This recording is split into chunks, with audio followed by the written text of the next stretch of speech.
And the Australian people of around modern Argentina have basically been wiped out, but more through breeding because many the tribes there, even though they're the Asiatic Clovis people, have um, retained uh, myths and legends that are peculiar to only one other people, and that's the people, the Aboriginal culture in Australia. So for thousands of years, they still retain this, even if they have a fraction of their genetics. The Solutreans in the north, um, we don't know how many waves wound up coming from Europe because there was tribes that had Welsh culture. There were even photographs of the early Native Americans, um, where you're like these people. They're like the people from Hokkaido, Japan. Um, they look, for lack of a better term, like European. This is why, at the end of the last century, or people kind of knew, well, there's three groups of people. There's the, and these are antiquated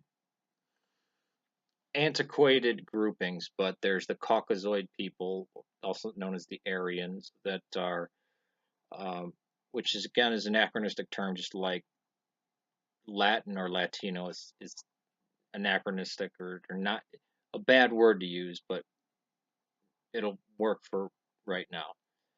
Um,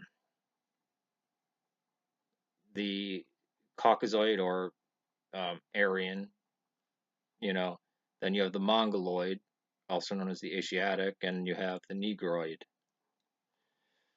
Um, those groups. So um, yeah, but it was the Asiatic or the Mongoloid that wound up uh, coming through and dominating, and that's the prime principal ancestor of all the Native American. Um, some say they came through in two groups. No, they came through in one because, again, the anomalous DNA they find in that part of South America was from the Australian people. Okay, and then there's places like New Zealand, which were without humans until 500 years ago, which is amazing. Because there was still things like the Host Eagle and the Moa when the I don't know if you want to call them Maori or Polynesian people got there. Um, I mean, there were people living in Australia for tens of thousands of years, never went to New Zealand, that we call the islands of New Zealand, but it was just 500 years ago, so around the time of Columbus, which is amazing.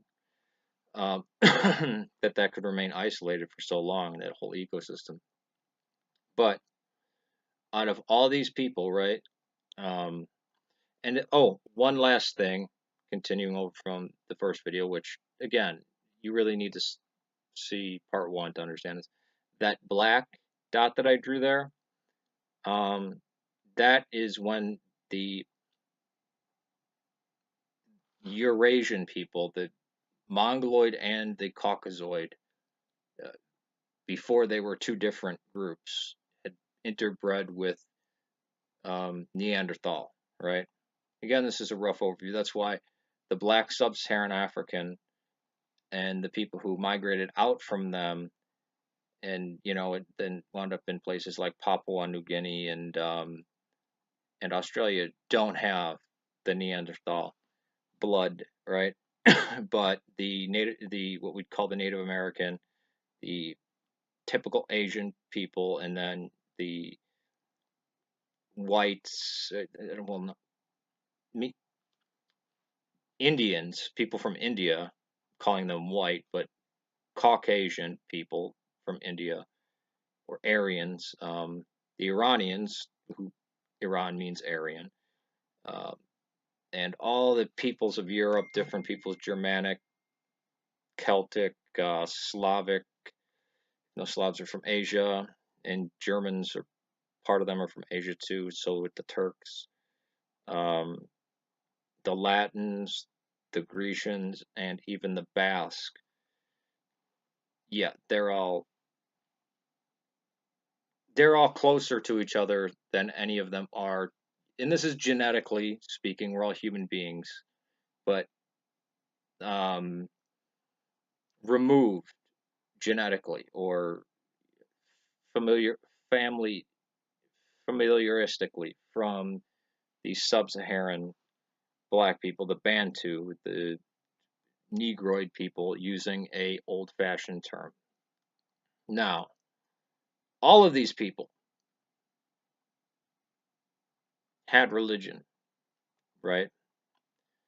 Whether that comes from, and it wasn't necessarily, I mean, it's not just trying to explain um, how things work, trying to explain the area around them, because there's plenty of people that go on and they don't care about science or how things work. It's just things work.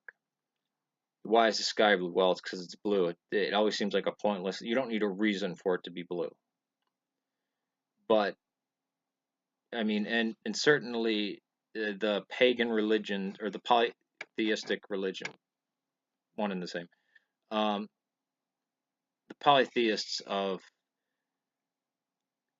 many of the places that we know of, if not all of them, needed at least the ancient Greeks, extreme ancient Greeks, and extreme ancient Romans or Latins before there were Romans. Even though, yes, I know the Latins were just one tribe of many, but the Italic people that would then inhabit would push out the Celts from the Iberian Peninsula and occupy that, would start what we know as the Latin peoples that were not Celtic or Greek or Nordic, that then came over and conquered Central and South America and interbred, creating the mestizo. That's why I have Latin America, because they came from the Portuguese and the Italian and the Spanish, right?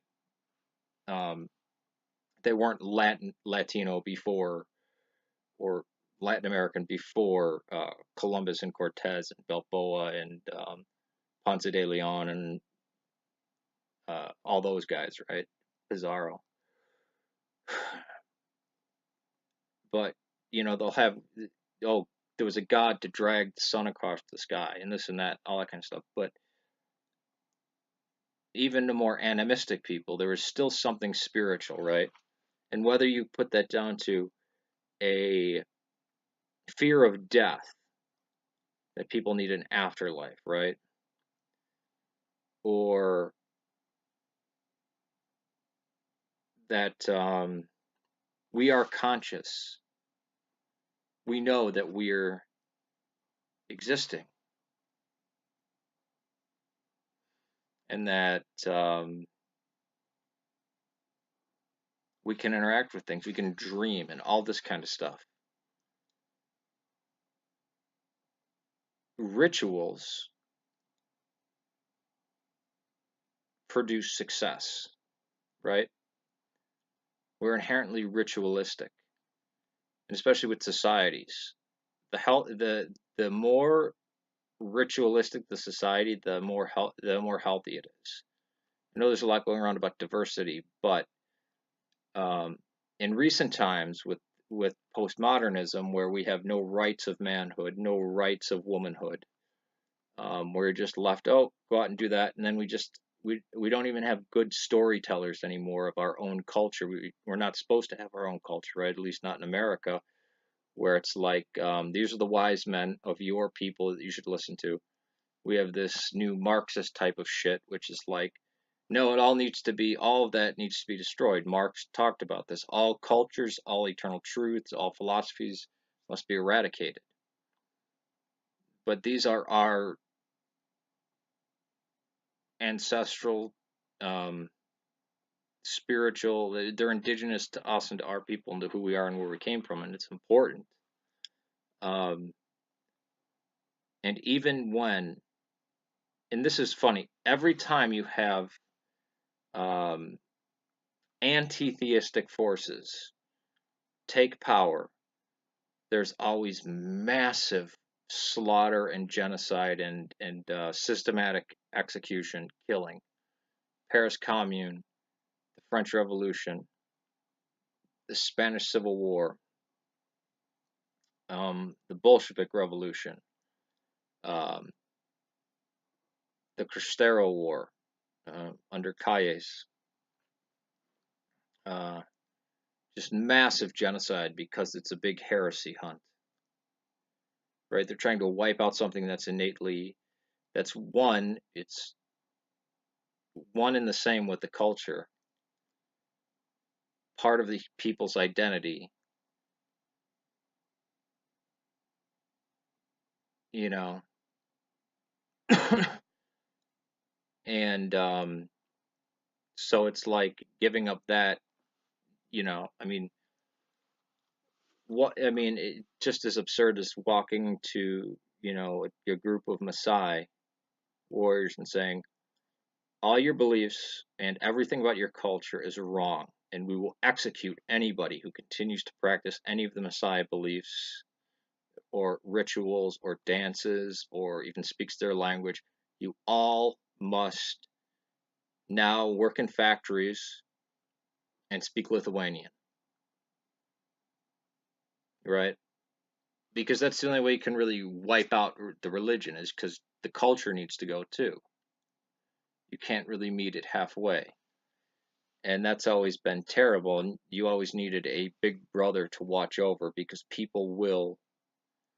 And there have been plenty of times in society, we know this from civilizations around the world, where they have collapsed,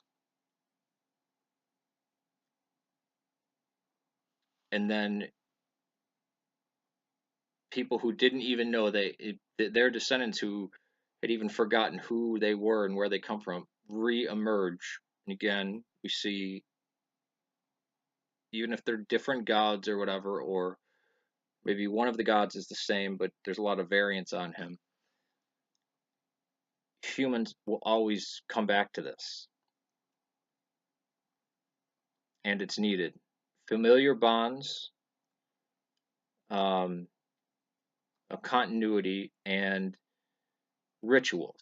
They're extremely, and they're connected to religion, not just, oh, I'm a spiritual being. I'm spiritual, not religious. What does that mean? Because before, what was it, like 1995, um,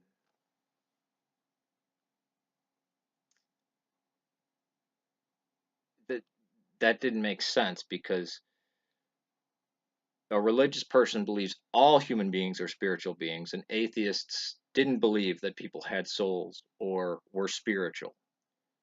I'm atheist, but I'm very spiritual. That doesn't that doesn't make sense. That's ludicrous. Um,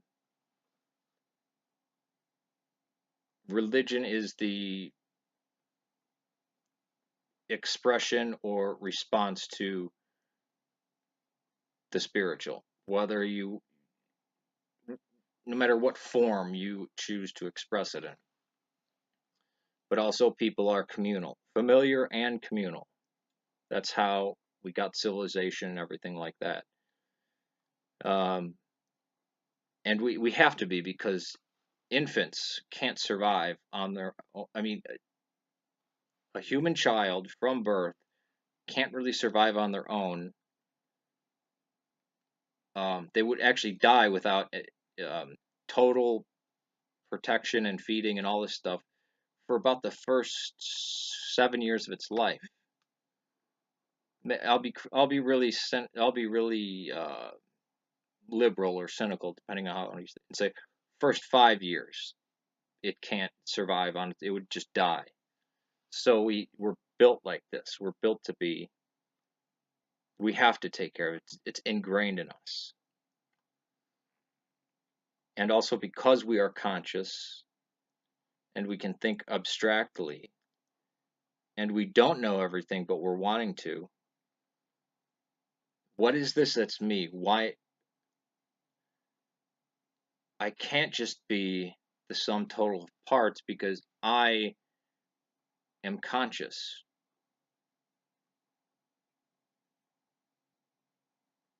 and I can choose, because machines, no matter how intricate you make them, they can't choose. It's still programming. If we find AI, it's going to be because it gets stumbled across. Either we're never going to find true AI. Um, you guys know what I mean, like what it's called, like singularity or whatever, or it already exists and it's the entire internet, and it's just waking up, and with more components and faster, we'll see it wind up emerging more and more. But even in the harshest regimes, there is a need to call out to hope.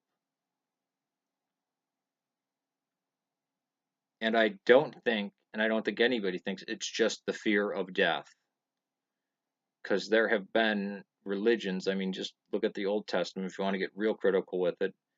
Um, the, the oldest part of the Old Testament, the first 5 books of Moses, there's no talk of an afterlife, right? Now, certainly in the Tanakh, in the Old Testament, the rest of the Old Testament, there is, the resurrection of the dead and this and that, but there's still an otherness, right? And there's always a sacredness to bodies, of a human body, and there's always a reaction to it, right? Naturally. Now, that can be worn away through whether if you're, some Viking barbarian or whatever, but they take time to bury it, cremate it, put it in a special place so it's excarnated, um, exhumate it where the soil is right, it'll dissolve the bones. But cremation was the common practice in ancient Bronze Age and even Iron Age Europe for the longest time. Christianity really brought in the idea of you don't cremate. Um, and that's still something I believe. Cremation, I think, that's probably a bigger fear than death for me is cremation. It just revolts me. Um, that's also kind of historian speaking uh, in me. But it's not going to last. We need our rites of passage from childhood to manhood, rites of passage or rituals for birth. And this is all, I mean, just okay, look at the Catholic Church, right? They have baptism as a child, and even the Protestants will have something called christening or devoting the child to Christ or something like that. And then you have, at another age, you have taking the the host, the communion, and then when you're basically a man, which is what they considered you in ancient Europe to be a man, like 13 or 15, you're confirmed. So now you're a man. Between 12 and 15, that's when you were a man. Now you can sexually produce, and you're still growing, but you basically can have the responsibility of an adult. Um, but it's not. There's no, and when I say humans, individuals can try to buck the system. I say I don't believe in God, right? But you still, all those people on the internet that claim not to believe in a God still have all of the morals and ethics of Christianity. It comes from Christianity, right? Again, what we take for given as common Christian morals aren't there. Just look at any of the writings or documentation from ancient Japan, or what I mean. We can't speak to the Mayans or the Aztecs nowadays, but we've cracked their writing system and their writing code and what they said, and we know what um, early people who came in contact with the Native Americans wrote down what the Native Americans had believed. The Native Americans weren't ashamed of what they believed, and they didn't try to make it friendly to Christianity. As now, unfortunately, people act like the Native Americans of North America, had the same morals about stealing and property and this. No, the concept of land of land ownership, right? That's a given, right? Everybody knows about. Nope, no, not everybody, not all societies.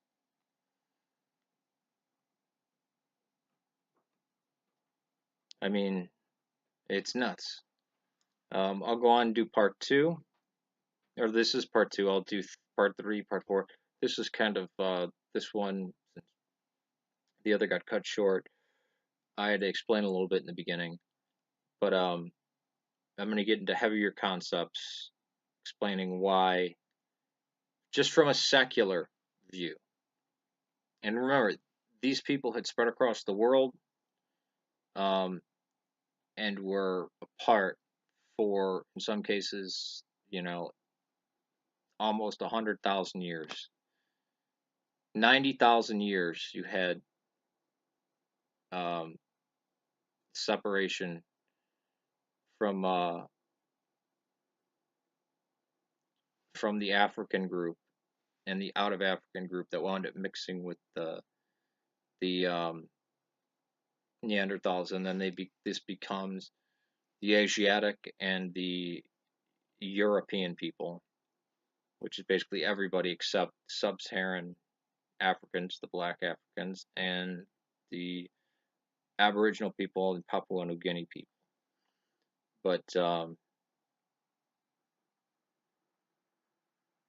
yeah, again, it's a very rough way of describing it, but I wanted to show the spread of humanity and the fact that it's not like, oh, religion started in, Tigris and Euphrates, and then it just went out from there, and everybody was copying it. That's stupid. No. Um, the people of Tahiti didn't. No, it naturally came about. And again, like I said before, there was civilizations that were completely destroyed, and then they came back, and they still had these ideas. Um, and you also had hallucinogens and things like that, but that won't come until later. All right, peace to you. This will be part two of maybe a 5-part series. And I'm taking this on from purely practical, atheistic bend. I'm not trying to use any, because there is a God. I'm trying to take it on from the most materialistic view.